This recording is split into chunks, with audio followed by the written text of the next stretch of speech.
My name is Larry, I'm 22 years old, and if someone had asked me how I see my life, I probably would have laughed, because what I have now and what I once dreamed of are two different universes. I live with my parents and my younger sister Sophia, who recently turned 15, in a small rented apartment with peeling walls and a tiny kitchen that barely fits our old table. Mom and Dad work at a local factory, spending 12 hours a day there, trying to keep us afloat, but it's hard for me to forget that our lives once looked very different. When I was a child, we lived in a big house with a snow-white facade and a wide veranda surrounded by flowers that my mother grew with love and patience. I remember the scent of these roses, especially in the mornings, when the sun was just rising, and I was sitting on the steps with a cup of hot tea, warming my palms and dreaming about the future. There was always laughter in the house. Dad loved to arrange family evenings when we played board games or just fooled around, and Mom cooked her signature blueberry pies. I thought then that this would always be the case, that comfort and security were something unshakable, eternal, like the very love of parents.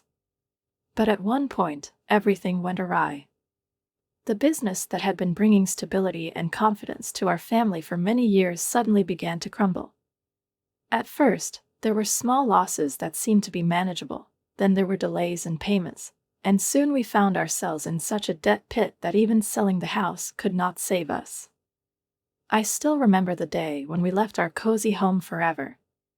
Sophia, who was still very young at the time, ran merrily down the steps, rejoicing at the new walk, not even suspecting that this was goodbye, that we would never appear behind this door again. We moved into a cheap rented apartment, which seemed cramped, gray, and somehow alien to me.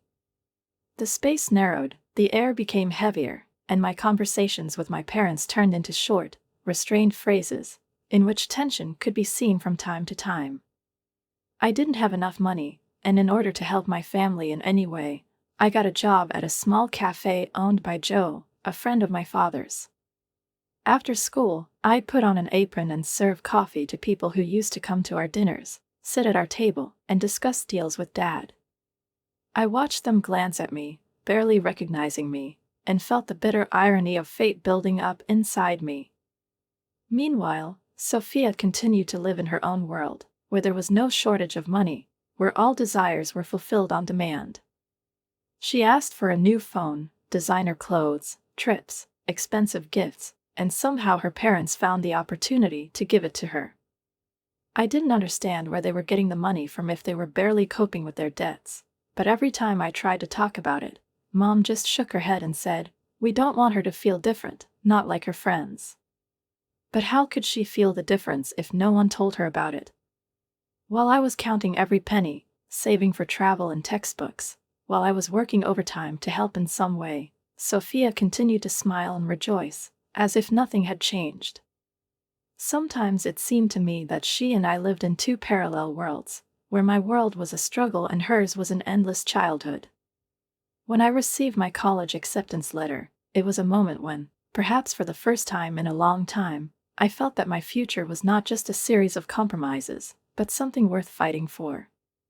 Mom and Dad hugged me. Dad's eyes shone with pride, and Sophia, she looked impressed, but not for long. Soon she was engulfed again by the screen of the new iPad. "You've always been a smart girl," Dad said, and I realized that for him it was also a hope for a better life. College turned out to be difficult, but I was grateful for the scholarship that allowed me to study there. My classmates complained about loans, but I was just glad that I could attend lectures, that new opportunities were opening up before me. I tried not to think about what I had left behind, that at home Mom and Dad continued to work from morning to night, and Sophia still didn't understand how much effort and sacrifice it took to keep us afloat. I studied business administration, sincerely believing that one day my knowledge would help restore stability to the family, restore what was lost, and perhaps even see the smile on my father's face again, which disappeared when he realized that he could no longer provide for us, and hear in my mother's voice the confidence with which she once discussed plans for the future. I worked hard, sacrificed sleep, my personal life, even the simple joys that my peers could count on, and on graduation day, When I stood in my robes among hundreds of other students, I knew that this day was just the beginning of a new, even more difficult chapter. Working at Thompson and Associates wasn't the limit of my dreams, but it was a start. The position of a junior analyst did not promise instant career growth, but the salary was enough to feel at least some financial stability for the first time in a long time. I could have rented a small apartment closer to the office and finally lived alone, but I didn't do it because I understood that my parents needed help. Debts hung over them like the sword of Damocles, and no matter how hard they worked, they couldn't get out of this hole without my support. I tried to save on everything. She refused to go to cafes, no longer allowed herself spontaneous purchases, limited even the most basic expenses, because every amount saved meant that the bills would be paid, and the parents would not plunge even deeper into the abyss of loans. However, despite my efforts, Sophia's lifestyle seemed to only become more luxurious, as if she lived in some other dimension where our family's crisis was just an illusion that could be ignored. I came home late that night. It was a long day. I stayed at the office to finish an important report, and then I had to walk from the bus stop because I no longer spent money on taxis. My stomach was rumbling. I skipped lunch, hoping that I would be able to eat at least something at home, but when I opened the refrigerator, I saw only a half-empty carton of milk and several bottles of sauce. "Mom, what's for dinner?" I shouted towards the living room, already knowing that I wouldn't like the answer. "Oh, honey, we're a little short on money this week." I heard her tired voice. "Shall we order a pizza?" I closed the refrigerator with a thud, feeling anger rise in me. Pizza? For what money? We're barely making ends meet. I'm saving every penny, and they keep acting like we don't have any problems. Before I could say anything, Sophia ran down the stairs, beaming with happiness, like a child who received a long-awaited gift.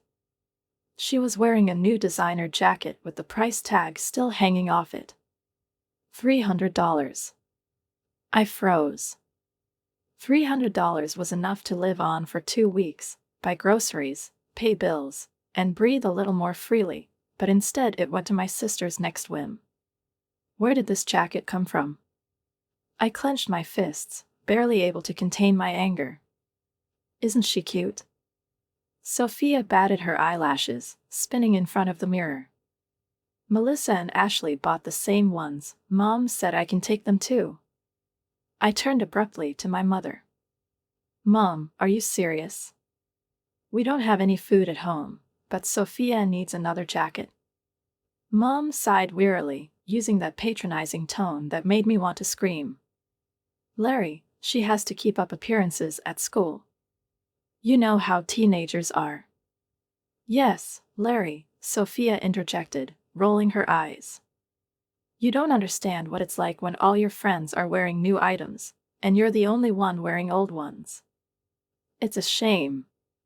Are you ashamed? I wanted to laugh, but instead I just stood there and stared at her, watching her admire her reflection while my stomach rumbled with hunger. We need to talk about priorities. I looked at my parents. We can't live like this. Sophia must understand. Sophia has to fit into society, my father interrupted me, without looking up from the newspaper. You know how cruel children can be.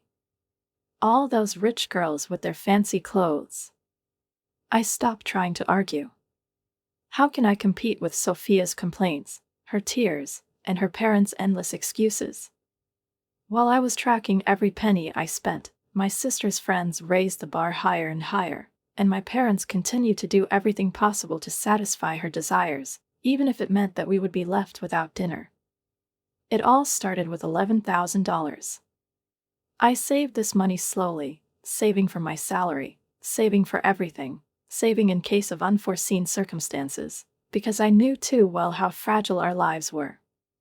I hid them in my wallet, behind my driver's license, without telling anyone, because I was afraid they would disappear as quickly as the money disappeared from my parents' credit cards. But I should have known that there are no secrets in our house. One morning, as I was habitually taking out my wallet to add another $50 from my last paycheck, I felt something tighten inside me, The money was gone. They just disappeared. I froze, then poured the contents of my wallet onto the bed, smoothed out each bill, counted it twice, 3 times, checked all the compartments, even looked behind the plastic partition where I kept my driver's license, but deep down I already knew the truth. The night before, when I left my wallet on the kitchen table while cooking dinner, I noticed Sophia casting glances at him, quick, fleeting, but too attentive to be accidental. Anger rose in me like a hot wave. I stormed out of my room and, without bothering to knock, burst into Sophia's room. "Did you take the money from my wallet?" She looked up from the phone, her gaze filled with such sincere innocence that if I hadn't known her better, I might have doubted my suspicions. "What? No. How could you even think that? $1,000 are missing, and you're the only one who... I can't believe you're accusing me of this." Her voice broke, and tears began to flow down her cheeks. Real. Large drops smeared the mascara, leaving black streaks on her flawless face. "How dare you? I'm your sister." Mom came running to the screams. "What's going on here?" Sophia, as if on cue, threw herself into her arms, sobbing so desperately that her fragile shoulders shook. "Mom, Larry thinks I stole her money. She hates me, she always hated me, because you love me more." I clenched my fists, feeling the blood pounding in my temples. "How can you say that? This is nonsense. Sophia, you're... Larry." Mom's voice was full of disappointment, a look I've been afraid of since childhood. "How could you accuse your sister of something like that?" I stood and watched as Sophia, sobbing, buried herself in her mother's shoulder, and for a second a doubt crept inside me. What if I was really mistaken? What if I lost my money, spent it, and forgot? Or maybe someone at work took them out of my wallet? After that incident, I stopped storing cash. I transferred all the money to the card and carefully monitored all expenses. The problem is solved. Or so it seemed to me. Then the dress appeared.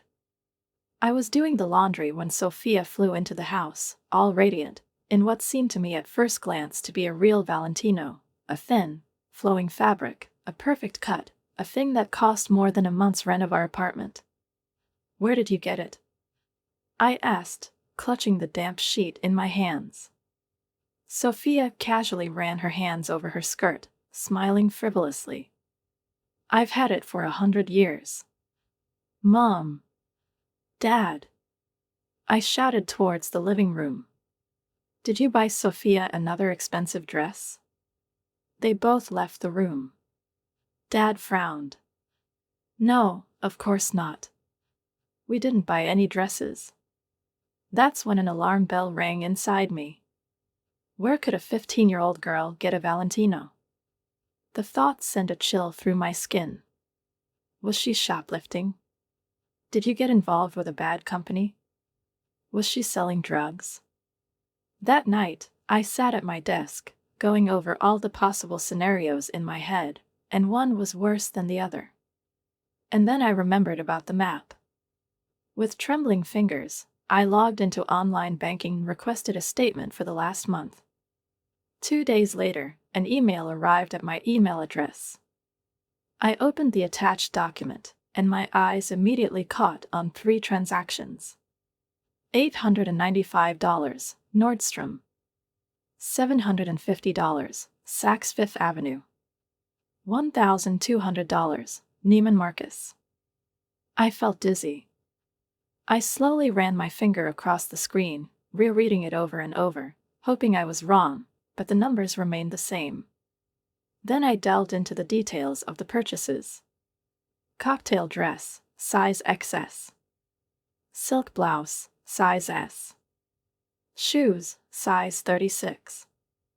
I closed my eyes. The size of Sophia. Sophia's favorite brands. Sophia's new clothes. A wave of nausea swept over me. $3,000. She didn't just take money from my wallet. She's been using my card all this time. The new dress wasn't something questionable, hand-bought or donated by friends. It was bought with my own money. Right under my nose. I found Sophia in her room, standing in front of the mirror, looking at herself in one of the new outfits. Or rather, my new outfits, because, as it turned out, I paid for them. I leaned against the door frame, crossing my arms over my chest. Neiman Marcus. About $1,200, right? Sophia froze, but only for a moment, after which she quickly recovered and raised an eyebrow skeptically. What are you talking about? Stop this show, Sophia. I have credit card statements. I stepped closer, holding out the printed pages in front of me. 3 major shopping trips. $3,000. All your size. All your favorite brands. You're crazy, she snapped, but I noticed her voice falter. Have you not used my card? Really? Then maybe we should call the stores. I'm sure the surveillance cameras captured some interesting footage. Do you want to see how you shop with my card? Sophia's face paled, but after a second she regained her composure. So what? You can't prove anything anyway. I looked at her and felt my rage grow, not only because of the money itself, but because she didn't even feel guilty. Mom. Dad. I called them loudly, without taking my eyes off my sister. We need to talk. We gathered in the living room. Dad was still in his work clothes, his face was tired, and Mom was wiping her hands with a kitchen towel, apparently interrupting the preparation of dinner. Sophia was sitting in the corner of the sofa with her arms crossed and her lips pursed in displeasure.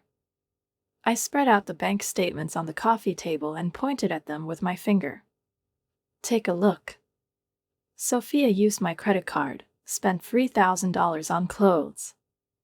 Dad frowned, adjusted his glasses, and took the papers. Larry, this is a serious accusation, he said, sounding wary. Are you sure you haven't just forgotten? Did you forget? I smiled incredulously. Have you forgotten how you spent $3,000 on clothes exactly the size of Sophia? Seriously? Mom took the statement, squinted at the shopping list. Well, even if. I'm not saying she did it, but even if Sophia did use your card. I froze, waiting for her to say next. She's going through a difficult age. I couldn't believe my ears. Are you serious now? Teenagers sometimes do stupid things, Mom continued stroking Sophia's hand. Her voice was soft, almost comforting. It's just part of growing up. You were a teenager too, Larry. Do you remember when you were her age? When I was her age, I didn't steal $3,000 from my own family. I blushed, barely holding back a scream. Don't be so dramatic, Mom sighed wearily. If Sophia really did it, and we're not saying that it did, but if it did, why don't we just consider it an early birthday present? I stared at her in complete disbelief. An early gift? For your birthday? Which one did she steal from me? You're just making a big deal out of it. Dad took off his glasses, rubbing the bridge of his nose. I shifted my gaze to Sophia. She sat with her hands clasped in a lock, and her lips trembled slightly, but not from fear or remorse. It was a winning grin. She knew she'd get away with it. She always got away with it. You don't understand what you're doing. I felt my voice break, but I couldn't control myself anymore. It's not about the money. If Sophia steals from her family, what's next? She could get into serious trouble. Dad shook his head. You're jealous. I felt an icy dread take hold of me. What? You've always been jealous of your sister. I laughed. Dry. Bitterly. Without joy. Jealousy? To what end? Is it okay to be a thief? That your parents are covering for you, Sophia? That you don't have the slightest idea what it's like to fight for something, to work, to sacrifice? Mom shook her head and looked at me reproachfully. That's what envy looks like, Larry. You just can't stand that we love Sophia and want the best for her. I couldn't stay in this house a minute longer that night. The walls seemed to shrink, the air became heavy, and every glance from my parents or sister felt like another betrayal, another blow to what I once called family. I grabbed my keys, slammed the door behind me, and drove through the dark streets, not having an end goal in mind, just trying to put as much distance between myself and this house as possible. In the end, I ended up near Jenny's house. She's been my closest friend since we started working together, and if I needed anyone at that moment, it was someone who could look at the situation from the outside, without prejudice, without family ties, without those eternal excuses my parents surrounded Sophia with. Jenny opened the door in one of her stretched-out t-shirts and with a sleepy expression on her face, but as soon as she saw my condition, she immediately woke up, motioning me inside. What happened? What is it? She asked, closing the door behind me. I didn't answer right away, just went into her small, cozy apartment, sank down on the couch and put my head in my hands, feeling the tension squeeze my temples. Sophia, I finally exhaled. She stole $3,000 from me. 3,000 of mine monies. Jenny silently poured us wine and sat across from me, listening without judgment as I told her the whole pathetic story, about credit card fraud, about helplessness in the face of parental connivance, about how easily my family was willing to justify theft in order to preserve the illusion that Sophia was still their little, flawless girl. The wine helped soothe my anger, but it couldn't erase the pain. This is crazy, Jenny said when I finished. Your sister must understand that there are consequences for this, otherwise one day she will find herself in real trouble. I've tried everything, I leaned back, closing my eyes. But they just keep justifying it. Sophia always wins. Jenny paused, thoughtfully twirling the glass in her hand, and in her eyes there was that sparkle that always appeared when she thought of something. You know, my Uncle Mike is a cop. He can help. I opened my eyes. Help me? How? He might visit your sister, scare her. To make her understand that this is not just a silly prank. He's done this before for other families, and sometimes kids just need to see where it can lead. The plan began to take shape right in front of our eyes. Over the next 2 days, we thought of everything, how to make Sophia believe that she is facing real consequences. We have calculated the time, dinner, when the whole family will be at home, when no one will be able to get away or slip away. And so, that evening, we sat at our dining table as if it were a very ordinary dinner. The aroma of lasagna cooked by my mother filled the kitchen. There was something warm, almost cozy in the air, but I could barely touch the food, knowing what was about to happen. Sophia, as always, dominated the conversation, gesticulating, laughing, completely unaware that in a few minutes her world would turn upside down. The doorbell rang. I'll open it, Sophia said cheerfully, immediately jumping up from her seat, obviously expecting one of her friends. I didn't take my eyes off her as she opened the door with a smile. Officer Thompson stood in the doorway. His uniform shirt was immaculately pressed, his badge sparkled in the lamplight, and his expression was so serious that it sent chills down my spine. Sophia stepped back, her face ashen, and a look of fright flashed in her eyes. What's going on? Mom immediately rushed to the door, followed by her father. I slowly got up from the table, clasping my hands tightly to hide their trembling. I called the police, I said calmly, looking directly at Sophia. Someone stole $3,000 from my credit card. And I want to know who did it. Officer Thompson stepped into the house, his imposing presence filling the space, and tension hung in the living room, thick as storm clouds before a storm. Sophia sat down on the sofa, her shoulders were shaking, and tears were already flowing down her cheeks. My parents darted between us, looking confused and worried. "Sir, there must have been some misunderstanding," my father began, wiping his sweaty forehead. "We can solve this in the family circle." "The money was stolen," Officer Thompson interrupted him in a firm voice. "This is a serious crime.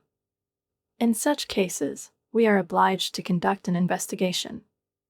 Sophia sobbed louder, her hands shaking as she clung to the armrest of the sofa. Mom." Her voice cracked.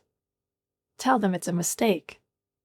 Mom rushed over to her, stroking her head like a small child. "Officer, please." Her voice was shaking.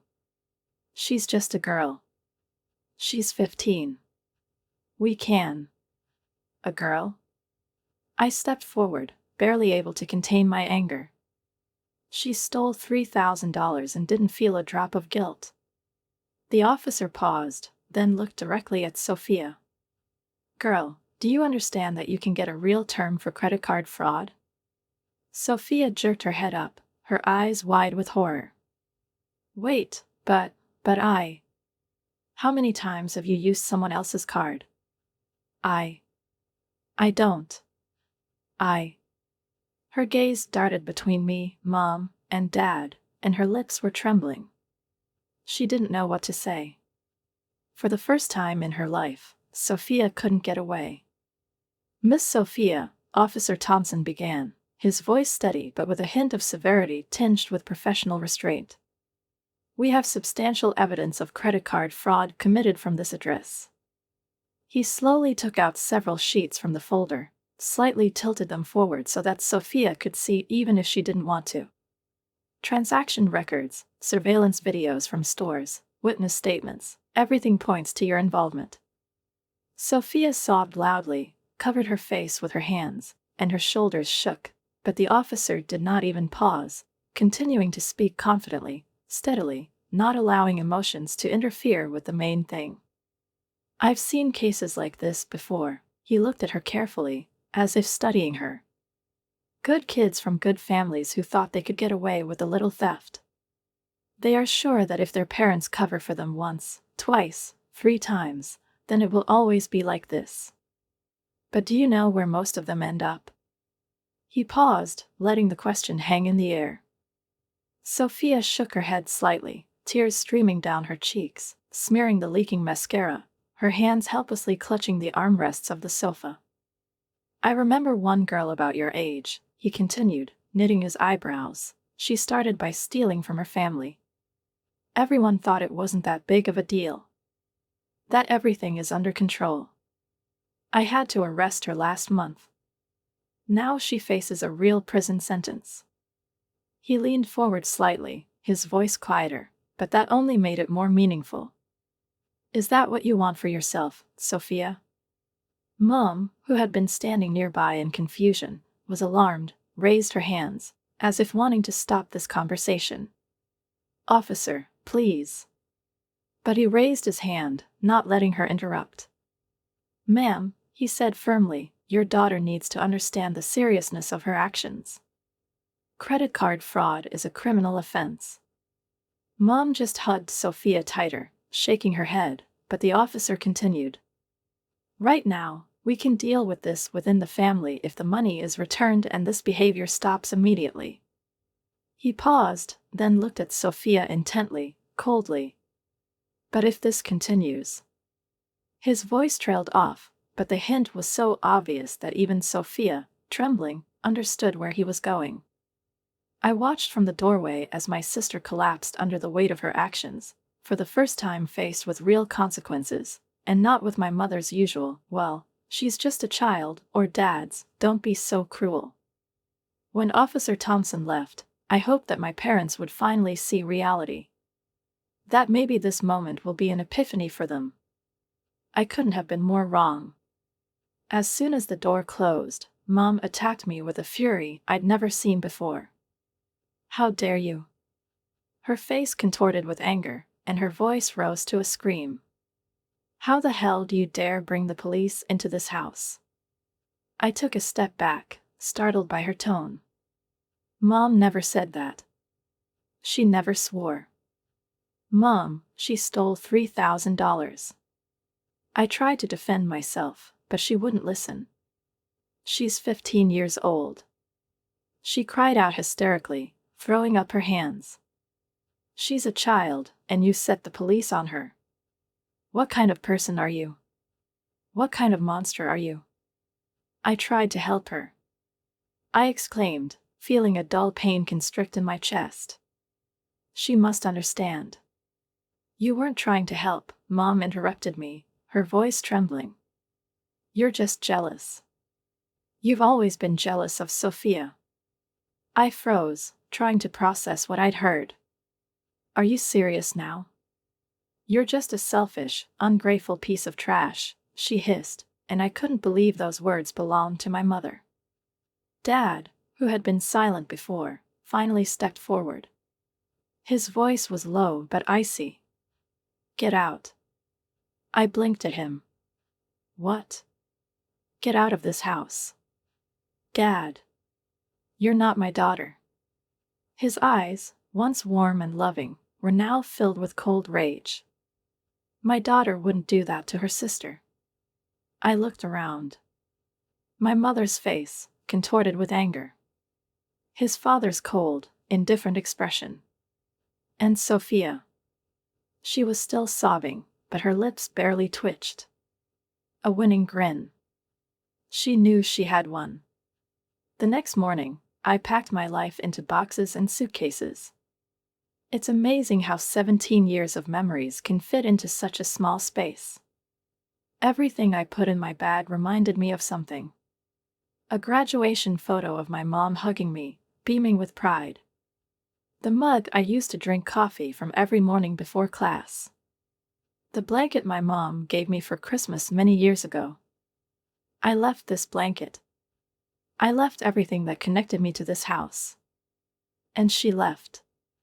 Sophia watched from the doorway as I crossed the threshold of the house for the last time, carrying the boxes to my car.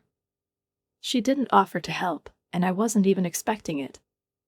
There was no regret, no remorse, or even malice in her gaze, just a cold, indifferent observation, as if I was something temporary, unnecessary, that could be neglected. Mom and Dad had already left for work, and neither of them said goodbye, tried to stop me, or said a word. The silence in the house that had been mine for so many years was deafening. Finding an apartment turned out to be easier than I thought. My job at Thompson & Associates paid well enough that I could afford a small but cozy studio apartment on the other side of the city. It wasn't luxurious, it wasn't perfect, it wasn't exactly how I imagined my first independent life, but the main thing was that it was mine. No stolen credit cards. No family drama. No attempt to justify those who did not deserve to be forgiven. Just be quiet. I spent the first month creating my new reality. I bought used furniture, learned how to cook food just for myself, found out which grocery store had the best prices, studied the bus schedule, found out which neighbors would smile back if you said "good morning" to them, and which ones would just turn away. It wasn't perfect, but it was peaceful. And then, one perfectly ordinary Tuesday evening, my phone lit up with a familiar number. Mom. I stared at the screen, succumbing for a second to long-forgotten reflexes, anxiety, tension, the desire to respond to prevent a possible catastrophe, but I quickly pushed this feeling away. I shouldn't pick up the phone. But I did. Larry, her voice was quieter than the last time we'd spoken, softer, sounding tired. Your father and I, we forgive you for what happened. I almost laughed at the absurdity of that statement. Do they forgive me? We want you to come home, Mom continued. And, well, we need your help. I closed my eyes. Sure. With what? I asked, even though I already knew the answer. With the payment for the house. Things have been very tight this month since you left. That's it. That's the feeling they've always used against me. The usual burden of guilt and obligations tried to fall on my shoulders again, but this time I just shrugged my shoulders. No, I said calmly. Larry, please. You can't call me trash, say I'm jealous of Sophia, and then ask for money. I finished. I hung up the phone. And then I blocked her number. Then my father's number. Then Sophia's number. And it was both terrifying and liberating. Then the letters began. Urgent messages about overdue payments, financial difficulties, and the fact that the family can't cope without my help. I didn't open them. I just blocked it. Then came the messages on social media. From old family friends. From distant relatives, whom I haven't talked to in years. From anyone my parents could recruit to beg me to help the family. Everyone talked about family obligations and forgiveness. Everyone ended up asking for money. I've blocked them all. They showed up at my office on Wednesday morning. I was sitting at my desk on the 3rd floor, looking out the window, watching them standing in the lobby below, arguing with the guards. I have already warned the guards and asked them not to let my family into the building. I saw Dad standing a little to the side, his back hunched, his face seemed older than I remembered, his eyes tired, as if he had long forgotten how to get enough sleep. Mom was crying, waving her arms, making a scene, as she had done so many times before, but now instead of me, the guards listened to her indifferently. Classic Mom. I turned away from the window and went back to work. Contracts were waiting on the table for consideration. There were appointments on the calendar. Life went on. My life. Completely my own. It's been 6 months since I last spoke to my family. My little apartment has become a real home. Now it was filled with books, plants, things I didn't even know I needed. I bought warm blankets and vanilla-scented candles. I made a collection of vinyl records, even though I didn't even have a record player. I started putting fresh flowers on the windowsill in the mornings, just because it made me happy. Sometimes, when I was curled up on my second-hand sofa, holding a cup of tea in my hands, watching the sunset through the living room window, I couldn't help but think about them. How are they doing? Jenny kept me posted, even though I never asked her to. She still lived in our neighborhood and occasionally bumped into my family. Last week, she told me that Dad got a second job at a hardware store, working evenings and weekends.